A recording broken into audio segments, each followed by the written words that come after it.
हामीसँग आज अतिथि बेनिसा हमालजी हुनुहुन्छ कुराकानीतिर हामी प्रवेश गर्छौँ बेनिसाजी स्वागत छ थ्याङ्क यू सो मच नमस्कार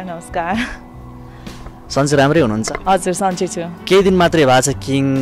रिलिज भएको होइन कस्तो प्रतिक्रिया पाउनु भएको छ एकदमै राम्रो प्रतिक्रिया पाइरहेको छु दर्शकहरूले मन पराइराख्नु भएको छ होइन अनि दर्शकै सँगै बसेर पनि फिल्म हेर्ने मौका मिल्यो एकदमै राम्रो रेस्पोन्स पाइरहेको छु यस अगाडिका चलचित्र र अहिलेको चलचित्रमा के फरक पाउनु केही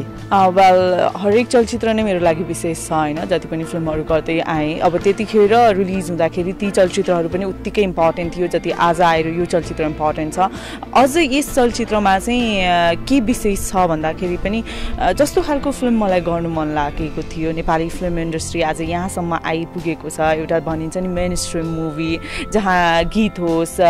चिजी डायलग होस् डाङडुङ होस् हुन्छ नि त्यस्तो प्रकारको सिनेमा गर्नु मन थियो गरेँ मैले र दर्शकहरूसँग बसेर हेर्दाखेरि चाहिँ अर्कै मजा आउँदो रहेछ कि सिट्ठी बजाउनु हुने हुन्छ नि हिरो आउँदाखेरि हिरोइनको इन्ट्रोडक्सनमा त्यो जुन रेस्पोन्स आउँछ नि दर्शकहरूबाट त्यसले अझै एनर्जाइज गर्दो रहेछ लभ स्टोरी मुभी भन्दा तपाईँलाई एक्सन मुभी अलिकति मन पर्थ्यो हो अहिले पछिल्लो समय चाहिँ तपाईँले भने होइन होइन लभ स्टोरी मुभी भन्दा एक्सन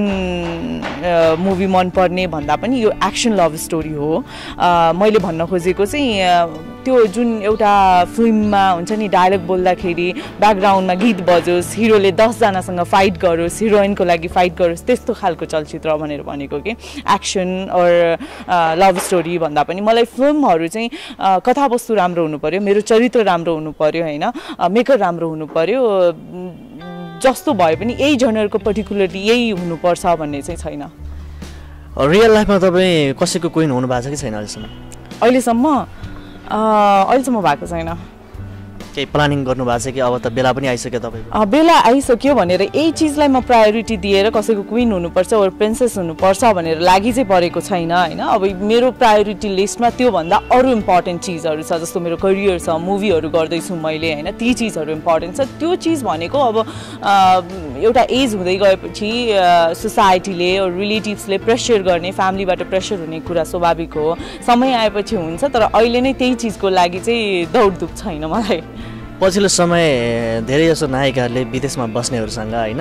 लगन गाँठो कसेको देखिन्छ तपाईँको सोचाइ त केही न केही बनाउनु भयो नि अब त बेला पनि अब मैले अघि पनि भनिसकेँ होइन केही न केही त तपाईँको त्यो पनि त करियर हो नि तपाईँको होइन केही त गर्नु भयो के छ तपाईँको प्लान चाहिँ मैले सोचेको छैन मैले भने नि भोलि मेरो मनमा बस्ने मान्छे और मलाई मनपर्ने मान्छे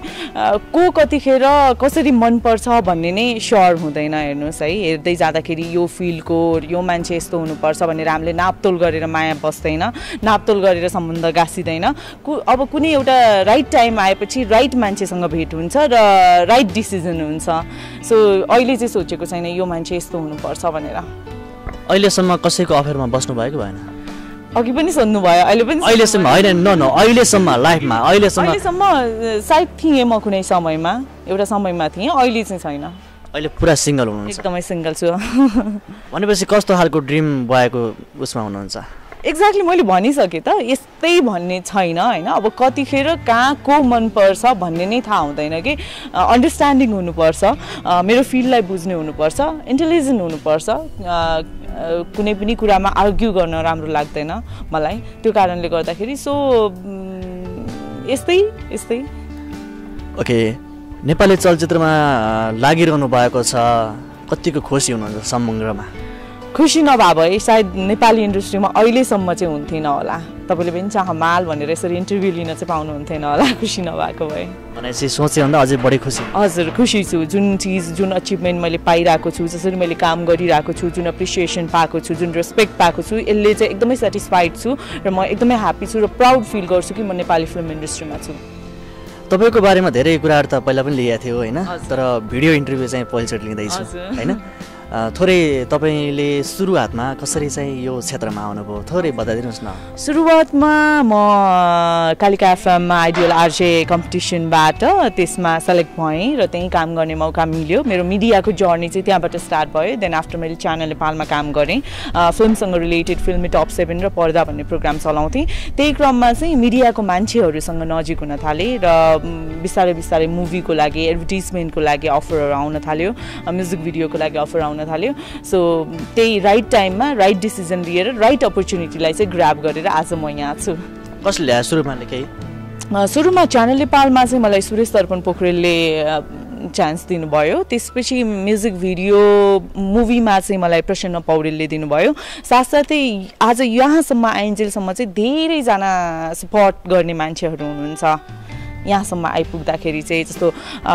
प्रवीण श्रेष्ठ मेरो बेस्ट फ्रेन्ड हुनुहुन्छ होइन के अधिकारी विशाल भण्डारी मिलन च्याम्स र मैले सिमोस दाई सिमोस सुनुवारको पनि मुभी गर्दैछु सो जति पनि मान्छेहरू हुनुहुन्छ जतिजनासँग पनि काम गरेँ उहाँहरू सबैजनाको त्यो सपोर्टिङ ह्यान्डले नै म आज यहाँसम्म आइपुगेँ बेनिसा हमाल भन्छन् होइन त्यसपछि तपाईँसँग भेट्न खोज्छन् तपाईँसँग सेल्फी मजाले सेल्फी लिन खोज्छन् एभ्रिथिङ गर्छन् तपाईँलाई त्यो त्यस्तो हुँदा चाहिँ कस्तो फिल हुन्छ अभियसली खुसी लाग्छ होइन मान्छेहरूले तपाईँलाई चिनेर रेस्पेक्ट दिएर तपाईँको इम्पोर्टेन्स फिल गरेर तपाईँसँग टाइम स्पेन्ड गर्न चाहनुहुन्छ भने त कसलाई खुसी लाग्दैन होला र खुसी लाग्छ तपाईँ कतिको रुनुहुन्छ एकदमै इमोसनल मान्छे हुँ म सानो सानो कुरामा पनि चित्त दुख्छ रुन्छु म मुभी हेर्दाखेरि पनि म इमोसनल हुन्छु अझ झन् सुरुवातको दिनहरूमा चाहिँ मुभी इन्डस्ट्रीमा आउँदाखेरि कसैले ठुलो स्वरले बोल्यो भने पनि चित्त दुख्थ्यो मलाई रुन्थेँ म कसैले नराम्रो लेख्यो भने पनि चित्त दुख्थ्यो मलाई रुन्थेँ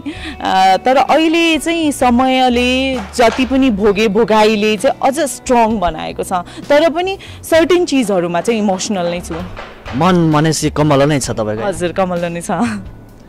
अनि घरमा मुभी हेर्दा पनि अनि केही कुराहरू सम्झिँदा पनि घरमा पनि तपाईँ रुनुहुन्छ नि रुन्छु अभियसली अब इमोसनल मुभीहरू छ भने धेरै फिल्महरू छन् जसलाई हेरेर इमोसनल भइन्छ रिलेट गरिन्छ हामी कति कुराहरू हुन्छ नि त्यस्तो सिचुएसनहरू हुन्छ सबैभन्दा धेरै रोएको कुनै क्षण छ त्यस्तो सायद मेरो बारेमा एउटा न्युज आएको चाहिँ थियो जुन म यहाँ भन्न सक्दिनँ त्यो न्युजले चाहिँ मलाई रुवाएको थियो धेरै समयसम्म नि कोही पत्रकारले तपाईँको बारेमा एन्टी न्युज राख्यो हजुर हजुर के भयो त्यसपछि के भयो त्यसलाई सम्झिन थोरै त्यही त एउटा न्युज आएको थियो त्यसपछि धेरैले मलाई इनबक्स पनि गर्नुभयो त्यो न्युजहरू अनि भन्नु पनि हुन्थ्यो अनि त्यो चिजले चाहिँ मलाई हर्ट भयो कि किनभने म फ्यामिलीलाई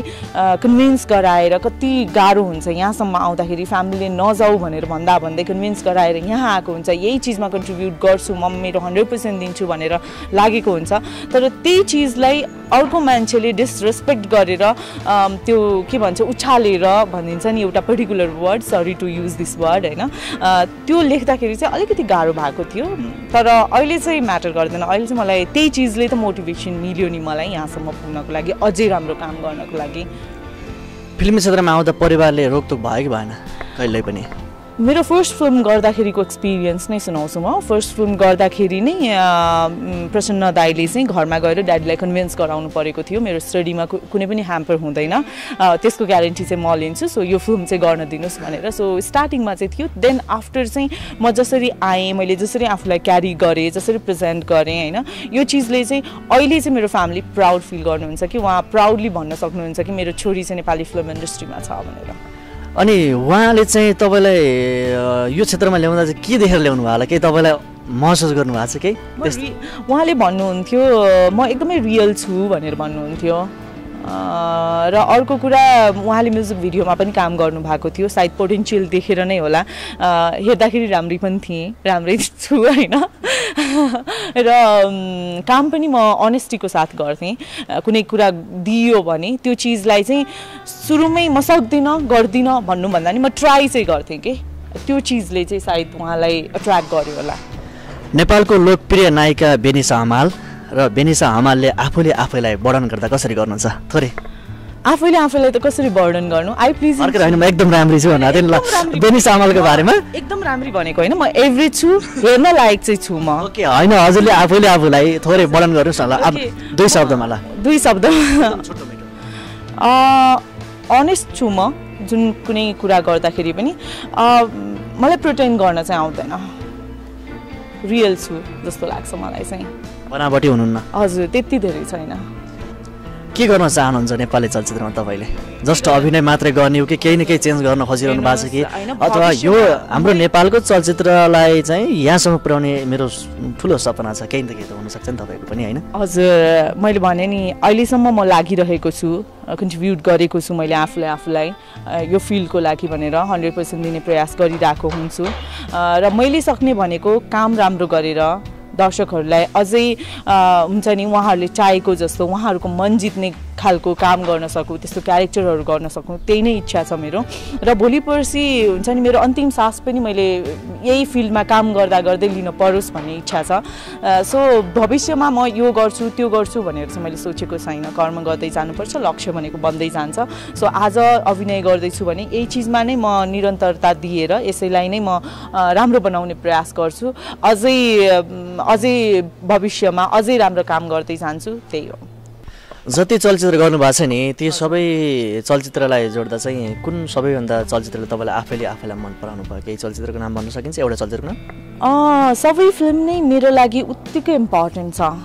होइन। सायद स्टार्टिङ फेजमा गरेको चलचित्रहरू मैले सोखले नै किन नगरौँ, त्यो उत्तिकै इम्पोर्टेन्ट छ। सायद त्यो चलचित्र नगरेको भए मैले आज यहाँसम्म आउने थिइनँ होला। एउटा चलचित्रको नाम लिन सकिँदैन भनेपछि सबै चलचित्र उत्तिकै भूमिकामा छन् होइन? तपाईँ आफ्ना छोराछोरी सबै प्यारा भने जस्तो हो। र तपाईँ सानोमा कस्तो खालको मान्छे? म सानोमा एकदमै ज्ञानी बच्चा थिएँ, इन्ट्रोभर्ट, धेरै नबोल्ने, अनि घर स्कुलमै सीमित थियो मेरो सानो बालापन चाहिँ। धेरै साथीहरू चाहिँ थिएन, पढाइमा राम्रो थिएँ तर एक्स्ट्रा एक्टिभिटिजमा चाहिँ अलिकति फरवर्ड थिएँ। कति पढ्नु भएको छ अहिलेसम्म? मास्टर सक्यो, थेसिस बाँकी छ। पढाइलाई पनि कन्टिन्यू लाने प्लान छ कि केही छ त्यस्तो? अब मास्टर सकियो, एमफिल गर्ने इच्छा छ मलाई, तर टाइम पाइरहेको छैन। पहिला थेसिस बुझाउँ, थेसिस बुझाएपछि त्यसपछि चाहिँ फर्दर स्टडीको बारेमा सोच्नु पर्ला। नेपाली चलचित्रमा सबैभन्दा मनपर्ने नायकको नाम? एकजना मात्र रोज्दा चाहिँ निखिल उप्रेती। किनभने किङले बढी प्रभाव पारे कि? धेरै नै प्रभाव पारे होइन, उहाँसँग काम गरेपछि उहाँ पहिला पनि मन पर्थ्यो तर काम गर्दै गएपछि अझै व्यक्तिगत रूपमा चिनिन्छ कि त्यो मान्छेलाई। एकदमै हम्बल, डाउन टु अर्थ, घमण्ड भन्ने केही पनि छैन र उहाँ मान्छे अनुसार भइदिन सक्ने कि मान्छे अनुसार आफ्नो क्यारेक्टरलाई त्यस्तै भइदिनु। तपाईँ जस्तै हो कि? तपाईँ जस्तै म पनि त्यस्तै छु। Thank you so much. तपाईँले अघि नै भन्नुभयो नि त एकदम मिल्न सक्ने यथार्थमा होइन, रियल तपाईँ जे हुनुहुन्छ बेनिसामाल जे छ रियल छ नि। रियल भए पनि कस्तो हुन्छ भने मलाई कुनै कुरा चित्त बुझेन, मन परेन भने चाहिँ म रियाक्ट गरिहाल्छु कि, तर उहाँ चाहिँ कस्तो हुन्छ उहाँलाई मन नपर्ने नि कोही हुन्छ र भन्ने खालको क्यारेक्टर छ कि, सायद त्यति राम्रो जति हुनुहुन्छ उहाँ। नायिकामा चाहिँ मलाई प्रियङ्का कार्की, केकी अधिकारी र अहिले नयाँमा वर्षा रावत मनपर्छ। तपाईँहरू फिल्म हेर्दा पनि जता जाँदा केकी अनि प्रियङ्काजीसँग हेर्नुहुन्छ नि? अस्ति प्रिमियर पनि सँगै? हजुर, प्रियङ्कासँग भन्दा नि केकीसँग चाहिँ धेरै हुन्छु म। र अब चाहिँ कस्तो खालको मुभी चाहिँ गर्ने इच्छा छ? एकदमै यस्तो खालको कथामा चाहिँ गर्ने इच्छा छ भन्ने खालको? कथा भन्दा पनि अहिले चाहिँ मलाई हिस्टोरिक मुभी चाहिँ गर्नु मन छ। कृतिहरूमा बनेका कुनै चलचित्र बन्छन् भने चाहिँ त्यस्तो खालको कृतिमा बनेको क्यारेक्टरमा चाहिँ भिज्नु मन छ मलाई। र क्यारेक्टरको कुरा गर्दाखेरि चाहिँ मलाई नेगेटिभ क्यारेक्टर प्लस समलिङ्गी क्यारेक्टर चाहिँ गर्नु मन छ आगामी दिनहरूमा। हाँस्नुभयो। अनि के भन्छ अरे तपाईँले कथा पनि लेख्नुहुन्छ होइन? हजुर। तपाईँले लेखेको कथाको चलचित्र आएको छैन। कहिले आउँछ? त्यो मलाई पनि थाहा छैन कहिले आउँछ भनेर। कथा लेखेर राखेको छु, कुरा पनि भएको थियो, इभन अनाउन्समेन्ट पनि भएको थियो, पछि त्यो प्रोजेक्ट ड्रप भयो। अब ड्रप भएको भइ छ, सायद फ्रिज भएर बसेको छ त्यो प्रोजेक्ट। अब भोलि कुनै राम्रो प्रड्युसर आएर म बनाउँछु भनेर भन्नुभयो भने भन्छ, यदि प्रड्युसर भेटिन भने भन्दैन, त्यो कथामा नै सीमित हुन्छ। गीत पनि गाउनुहुन्छ नि तपाईँले? अलिअलि। एउटा गीत गुनगुनाइदिनु। तिमीले त होइन तिम्रा भाकाहरूले मेरो मुटु छोइसकेछन्, मैले पनि होइन मेरा आँखाहरूले तिम्रो लागि रोइसकेछन्। विदेशमा पनि अथवा हलिउड र बलिउडमा पनि होइन नायिकाहरूले गीत लिएर आएको रेकर्ड छ। अब नेपालमा पनि प्रियङ्काजीले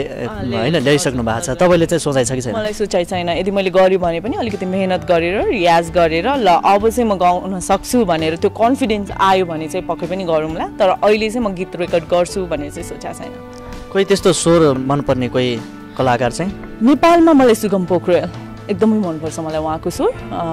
र उदित नारायण झा उहाँको पनि एकदमै मनपर्छ। अब नृत्य जान्नु भएको छैन भन्यो भने नाच्न चाहिँ अलिक नमिल्ला यहाँ होइन, जान्नु भएको छ कि छैन? अफकोर्स जानेको छु, नृत्य नसकिकन कलाकार भएपछि हुन्छ नि अब त्यो एकदम पर्फेक्टली कथक सक्थक त्यो हुन्छ नि भरतनाट्यम त्यस्तो चाहिँ आउँदैन मलाई, तर फिल्मको लागि मैले न्याय गर्न सक्ने गरेर चाहिँ कम्मर हल्लाउँछु म। र अन्त्यमा चाहिँ मैले सोध्न चाहिँ छुटाएको तपाईँले चाहिँ भन्नै पर्ने केही कुराकानी भन्दैन? केही छैन, तपाईँले धेरै कुराहरू सोधिसक्नुभयो है। थ्याङ्क यू सो मच मेरो केही भन्ने मेरो कुराहरू भन्ने मौका दिनुभयो।